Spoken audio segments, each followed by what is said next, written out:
Hey guys, I wanted to compare these two different oral irrigators. Sometimes they're called water picks from Bitvae. The company sent these to us to be able to review. And so I just wanted to give you guys a general overview of some of the differences. So this is the C5, and this is the C6. This is the newer model. This holds 40 more mils of water, 260, 300. So more, not a ton more, but more. I did notice when I was using both of them, there's a couple of things that I liked more on the newer model. So one, replacing the heads, you use this button on the C5, and on the C6, use this one in the front. It just felt a little bit more smooth to get it off on the C6 and change the head. And then also here, the C5 has power button and then one button that changes the intensity. And then the same button you kind of slide down and hit on the other side to change the mode.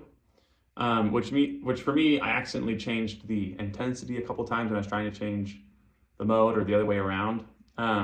So I didn't love that, and I thought they improved upon the design in the next one because they are separate buttons. You change the intensity with one,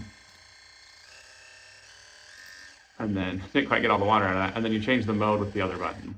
So I preferred that one. Couple difference. This isn't a huge difference. Where the hole is in the back, you put water in. The C5, it's lower. C6, it's higher.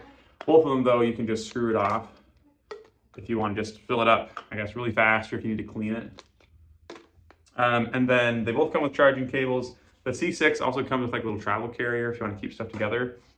And then they both come with a number of standard tips, and this like tongue scraper tip is what it's advertised as. I personally haven't used that yet.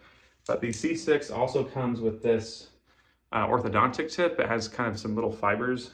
I don't know if you can quite see those on there. When I compared it to the standard tip that they give, I couldn't really tell a difference unless the fibers were pressed up against my teeth. Maybe if I had orthodontia, then I would be able to tell a difference more. As far as running them, I usually use my water picks on the lowest setting. So I ran both of these on the lowest setting, just a standard one, and they felt like they had about the same amount of strength, which I thought was fine. So there's a few things in the design that's improved in the C6. The C5 is still fine, and hopefully this helps you guys in figuring out what water pick you want to get.